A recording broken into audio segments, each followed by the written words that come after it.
जब तक मैं आज्ञा न दूं, तब तक कोई इस कक्ष के भीतर नहीं आएगा।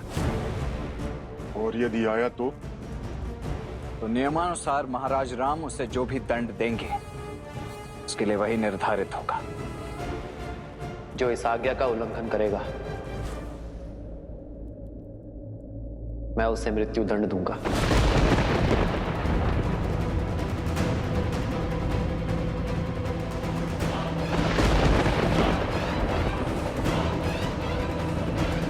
और बात यहां तक ना पहुंचे, यह सुनिश्चित करना तुम्हारा कर्तव्य है लक्ष्मण। इसलिए इस कक्ष के बाहर, इस द्वार के उस ओर तुम पहरा दोगे और किसी को भीतर आकर बाधा बनने की अनुमति नहीं दोगे। जो आज्ञा भैया।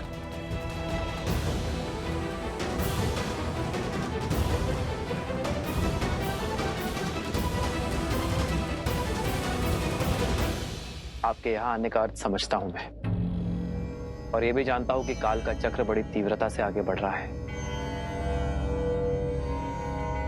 मेरा अभिवादन स्वीकार कीजिए काल पुरुष।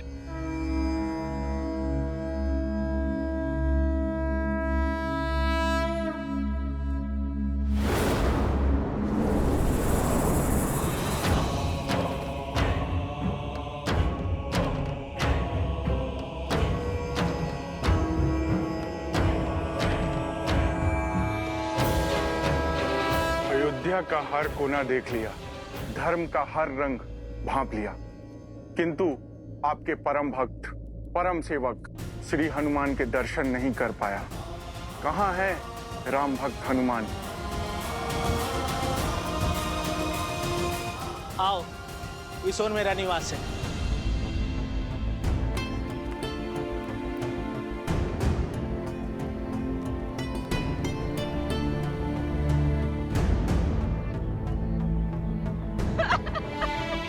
सुचिता, सुचिता, सुचिता, क्या हुआ सुचिता? पुत्र, कहाँ है मेरा पुत्र? कहाँ है हमारा पुत्र सुचिता? कुछ बोलती क्यों नहीं? कहाँ है हमारा पुत्र? साहूकार, कल रात मलेच्छों का आक्रमण हुआ था। वो तुम्हारे पुत्र को भी उठा ले गए। इसी कारण सब लोग गांव छोड़कर जा रहे हैं।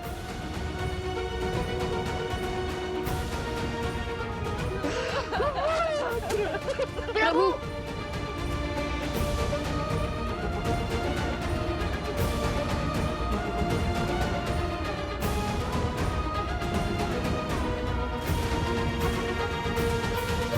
रुकिए, रुकिए, रुकिए, आप सुनिए।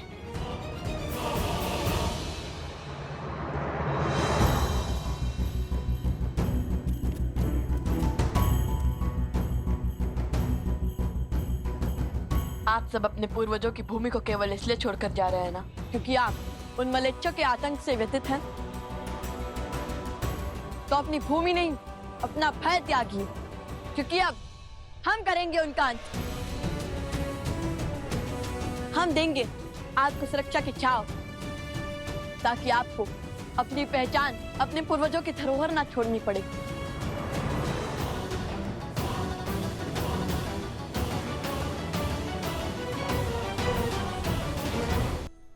क्या तुम तो एक साधारण ऋषि कुमार हो? तुम हमें उन सर्वशक्तिशाली मलेच्छों से मुक्त कैसे करा सकते हो? जानते हैं, इसलिए केवल हम नहीं, आप सब करेंगे उनसे युद्ध। ये अधिकारों का द्वंद्व है और इसमें भाग तो लेना ही होगा। चलिए, एक साथ उनसे लड़कर अधर्म के क्षेत्र में धर्म की ध्वजा लहराते हैं। हम सब तुम्हारी बातों में आकर अपनी प्राण दांव पर लगा दें। चल दे तुम्हारे पीछे उन बलशाली मलेच्छों से लड़ने के लिए।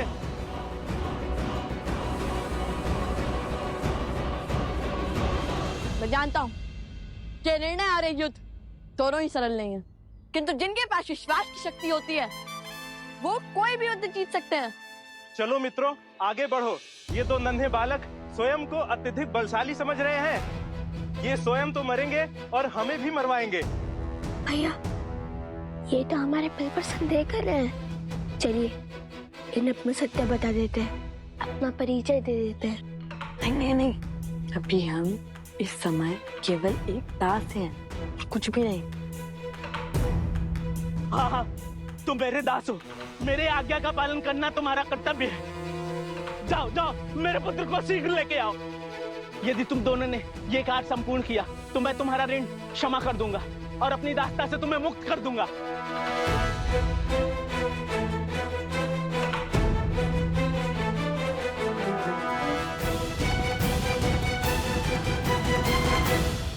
जिस कार्य को आप सब असंभव समझ रहे हैं वो संभव है। हमें एकजुट होकर हमारी एकता की शक्ति को जागृत करना होगा और अधर्मी और अवैधिक शक्ति को मिटाना होगा। मैं जानता हूँ कि आपका मन भय से ग्रसित है, किंतु यदि आज आपने अपने अधिकारियों के लिए ध्वनि नहीं उठाई तो पूरा जीवन आपको सिर झुकाकर जीना होगा। अपने घर, अपनी भूमि, अपने पूर्वजों की धरोहर से भिन्न रहकर जीना होगा। अब जब आपने हमें अपने पुत्र को बचाने के बाद मुक्त करने का वचन दे ही दिया है, जान लीजिए कि हम कौन हैं। कदाचित तब आप हमारा साथ देने के लिए सज्ज हो जाए, भय के स्थान पर विश्वास जगा पाए।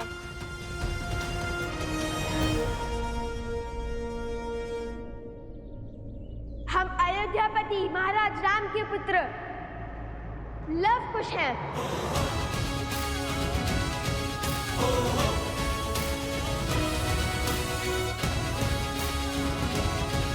बताइए, अब तो चलेंगे ना आप हमारे साथ?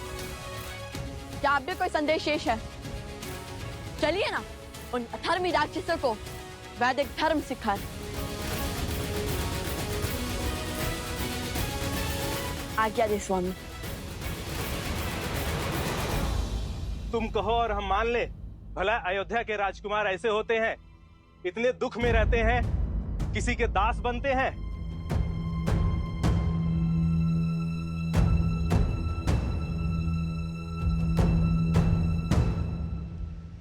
ये क्या महादेव, काल पुरुष का अयोध्या में पग रखने का और श्री राम से मिलने का क्या अर्थ है?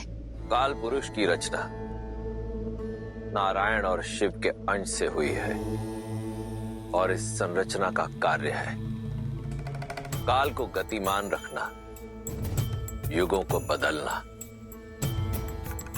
युगों के बदलने के इस कर्म से ही इस संसार में संतुलन बना रहता है। त्रेता युग के समाप्त होने और द्वापर युग के आरंभ होने का समय आ रहा है। काल पुरुष के अयोध्या में होने का केवल एक ही अर्थ है कि संसार के पालन करता नारायण के 7वें अवतार का धरती पर अब समय समाप्त होने को है। आपको लगता है कि हनुमान के रहते काल चक्र का लेखा जोखा रखने वाले काल पुरुष मुझ तक पहुंच पाते, अयोध्या में अपने पग रख पाते? यमराज का संदेश लेकर मेरे राज्य तक पहुंचना, मुझसे भेंट करना यह असंभव का संभव होने के समान है। यदि हनुमान को इसकी भनक लगी तो महाबली किस रूप में आ जाएंगे और कितना प्रलय मचाएंगे ये तो मैं भी नहीं जानता काल पुरुष। और इसी कारणवश मैंने हनुमान को लवकुश के साथ अयोध्या से बहुत दूर भेज दिया। कौन है ये पुरुष और भैया ने भीतर आने का इतना घोर दंड क्यों निश्चित किया? बात अवश्य ही अत्यंत गंभीर है, अन्यथा भैया ऐसा कभी करते तो नहीं।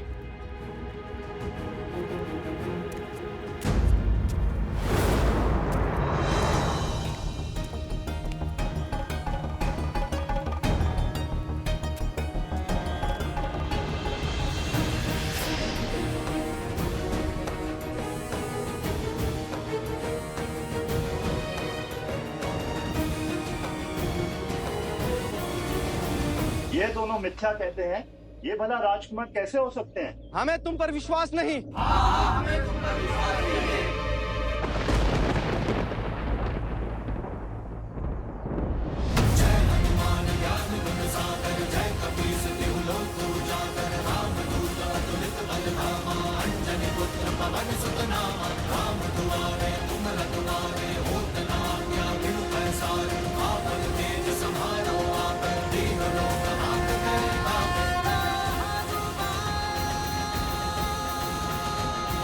प्रभु श्री राम के दास इस हनुमान पे तो विश्वास है।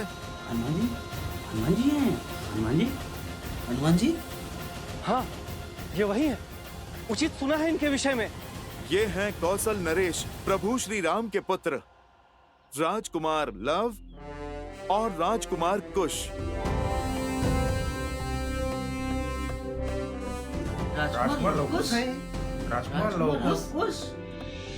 आप दोनों क्यों विचलित हैं? मैं हूं ना, अभी इस समस्या का हल किए देता हूं। प्रस्ताव के लिए धन्यवाद हनुमान जी, किंतु समस्या केवल मलेच्छों की आक्रमण ही नहीं है, अपितु इतनी सरलता से उनका हार मानना भी है। अपने अस्तित्व, अपने पूर्वजों के इस भूमि से मुख मोड़ना भी है। हम चाहते हैं कि अपने अस्तित्व का ये युद्ध ये स्वयं लड़े।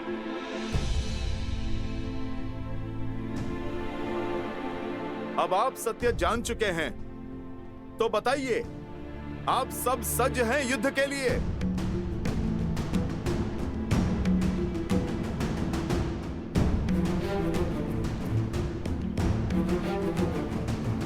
रुक जाइए माता।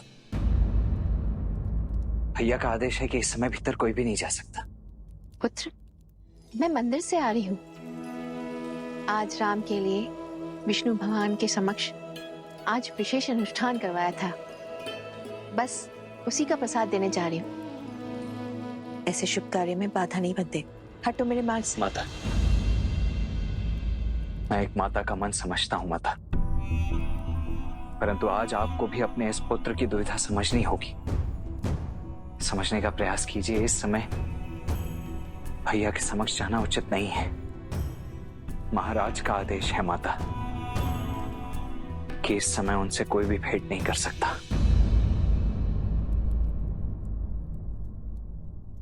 पुत्र, कुछ समय से अशुभ विचारों ने मेरे मन को बहुत घेर रखा है, इसलिए आज विष्णु भगवान की विशेष पूजा करवाई थी राम के लिए, मेरे मन की शांति के लिए, राम की सुरक्षा के लिए। मेरा उससे मिलना और उसे विष्णु भगवान का प्रसाद देना अति आवश्यक है।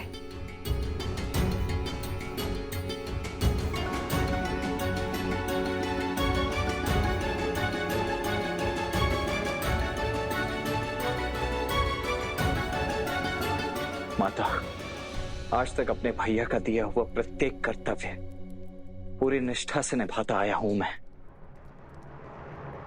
और आज भी निभाऊंगा।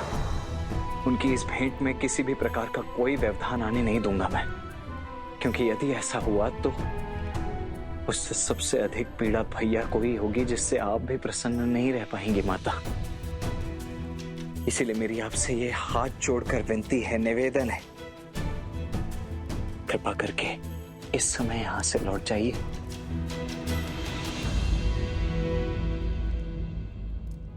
मैं भी ना भावनाओं के भंवर में बहकर इस सत्य से कैसे विमुख हो गई। राम का कहा लक्ष्मण न माने, ऐसा कभी हो सकता है? तुम दोनों में तो एक दूसरे की आत्मा बसती है।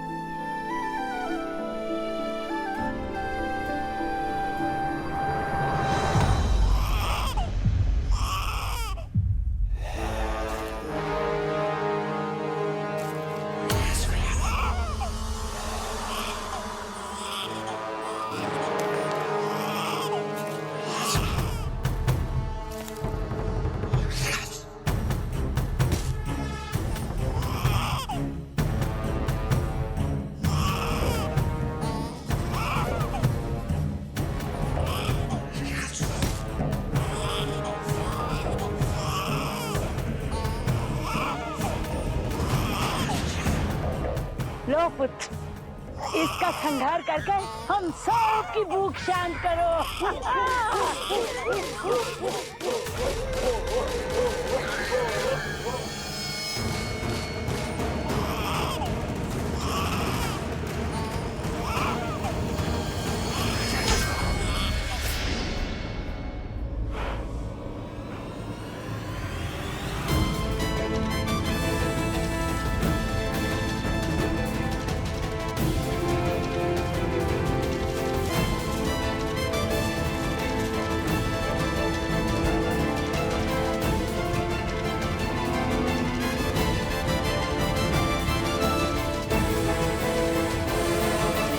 उचित कहा श्री राम।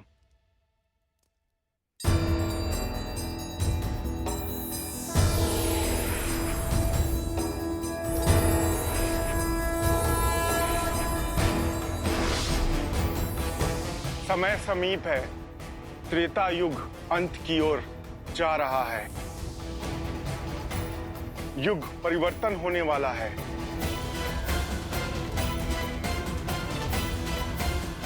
शीघ्र ही आपको अपने इस अवतार रूपी शरीर को त्याग करके बैकुंठ की ओर प्रस्थान करना होगा, जहां देवी लक्ष्मी आपकी प्रतीक्षा कर रही हैं।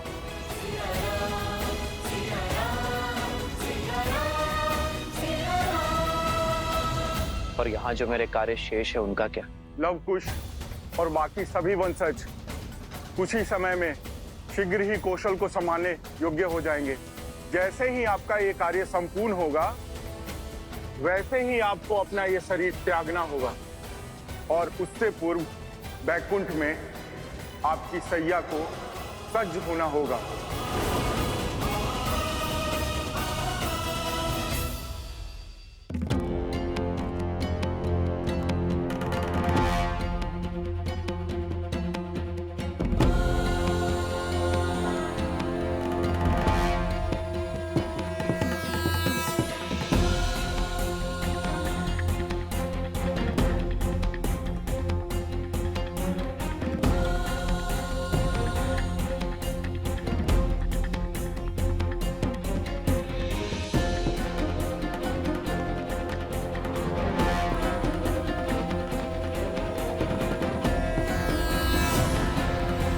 ईश्वर प्रणिपात।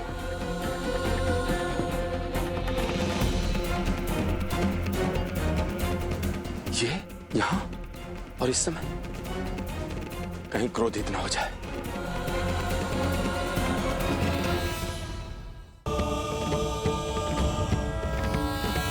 इनके क्रोध के दंश से तो देवता भी नहीं बच पाए थे। जाओ, शीघ्र जाओ, सभी को सूचित कर दो, ऋषिवर की स्वागत की तैयारी करो। अरे आगे से नहीं, पीछे की मार्ग से जाओ। ऋषिवर के सामने से जाने की कभी भूल भी मत करना। जाओ।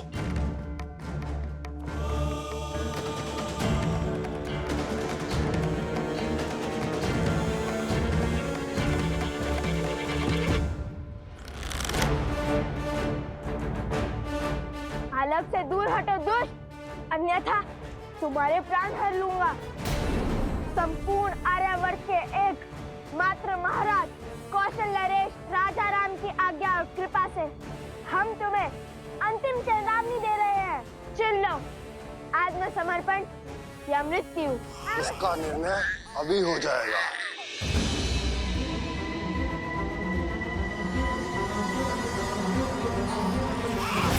पुत्र!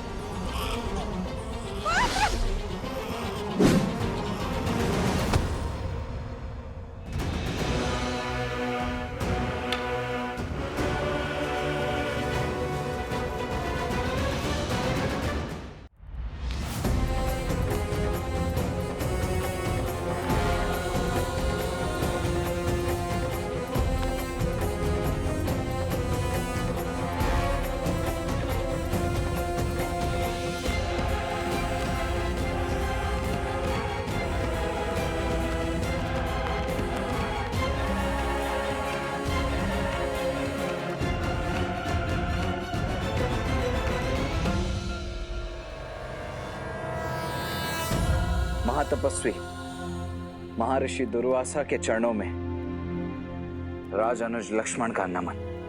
यशस्वी भव। आज्ञा करें देव, ये लक्ष्मण आपकी सेवा में प्रस्तुत। मुझे अयोध्यापति श्री राम से भेंट करनी है इसी क्षण। जब तक मैं आज्ञा न दूं, तब तक कोई इस कक्ष के भीतर नहीं आएगा। जो इस आज्ञा का उल्लंघन करेगा, मैं उसे मृत्यु दंड दूंगा।